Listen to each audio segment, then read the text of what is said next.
Good evening. Since the 17th century, in reference to maritime navigation, the main principle that was adhered to and held in practice was that of freedom, a principle that was maintained by the great sea powers in order to keep a balance between them.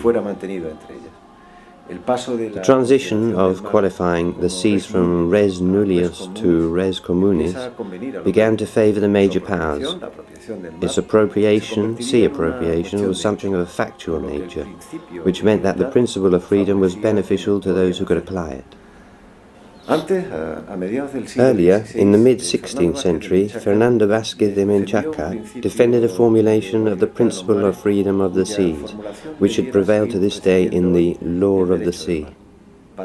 For him, human beings cannot and should not have any rights over waters and seas apart from their common use, without giving them monopolistic rights or exclusive privileges to certain countries. Under the influence of Menchaca, Hugo Rossio, in his Mare Liberum, half a century later, declared that the sea was res communis omnium, which shouldn't be occupied by any state. By doing so, Vazquez de Menchaca rebelled against his own country, refuting monopolization of ocean navigation, previously conceded to Castilla and Portugal by the Pope Borgia. In 1493, following the discovery of America, Pope Alexander VI's 4 papal bulls, which were completed a year later in the Tordesillas Treaty, gave support for a division of the world that has not been formally repeated to the present day. These papal bulls established a demarcation line from the North Pole to the South Pole, dividing the newly discovered and yet to be discovered world, granting to Castilla and Portugal rights over navigation and commerce, excluding all other sovereignty. Elizabeth I of England, who declared that she would not recognize the Bishop of Rome's authority to oblige other princes to obey papal law, stated that the use of the sea and air shall be common to all. She did so at the end of the 16th century, in spite of protests from the Spanish ambassador in London, Bernardino de Mendoza, who complained about the attacks from the pirate Drake, who was a corsair under the English crown, pirate or hero, bien entendu, depending to whom we are asking.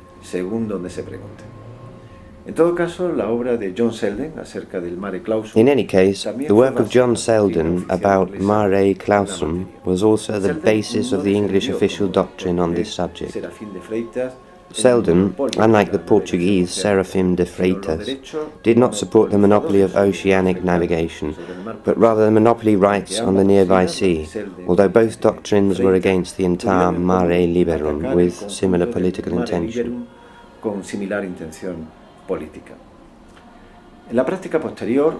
In later practice, a balance of power or equilibrium between the opposing interests was accomplished. The principle of sea freedom was recognized, but with the acceptance of the coastal states' sovereignty over their adjacent seas. Since then, the law of the sea has developed a constant and perpetual tension, which has confronted maritime states and coastal states, that is to say, those who oppose the principle of freedom of the seas, to the progressive extension of the state's sovereignty over the seas, the creeping jurisdiction.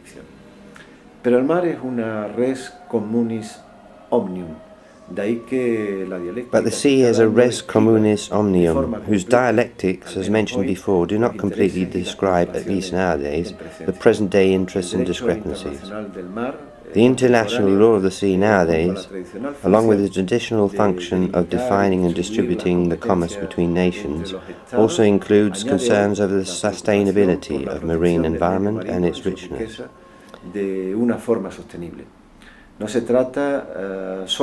It's not only about fishing rights or exploiting mineral resources or pursuing criminals, including pirates.